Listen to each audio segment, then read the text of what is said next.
Bonjour à tous. Aujourd'hui, je vais vous montrer comment fonctionne l'OCR de Concile, autrement dit, comment définir les champs, les informations que vous voulez aller capter dans vos documents PDF ou autres, pour les transformer en base de données structurée. Quand vous êtes donc sur cette page principale, vous pouvez créer tout simplement des cas d'usage ou des fournisseurs. Et pour chaque fournisseur, vous allez pouvoir définir des types de documents que vous voulez traiter. Par exemple, pour ce fournisseur ABC, je crée un type facture. Pour chaque type de document, vous pouvez, sur votre droite, ici, dans ce panneau, définir les informations que vous voulez aller capter dans les factures, par exemple. Si, par exemple, je souhaite une adresse mail du destinataire de la facture, je peux le taper dans, ici, field name, et ensuite, je définis le type d'information. Il s'agit d'une information texte. Une fois que j'ai cliqué sur Add, cette information s'ajoute à la liste d'informations que je veux extraire de ce document.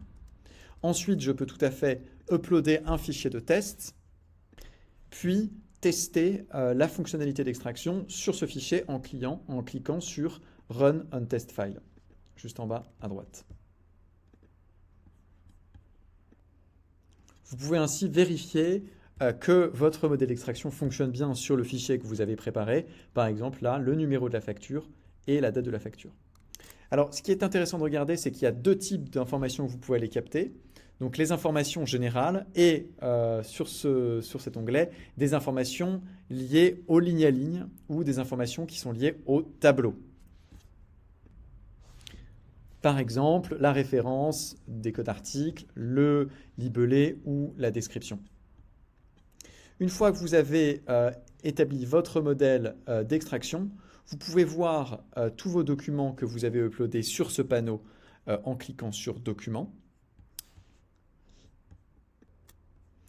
Vous pouvez aller voir également l'intégralité des extractions qui sont faites par fichier, avec en haut les informations qui apparaissent une seule fois dans la facture, les informations générales, et ensuite un tableau qui représente le ligne à ligne ou les informations de tableau de votre fichier. Et enfin, pour terminer, si vous souhaitez télécharger cette donnée en format XLS, vous pouvez sélectionner le fichier, cliquer sur Download ici et télécharger la data par ici.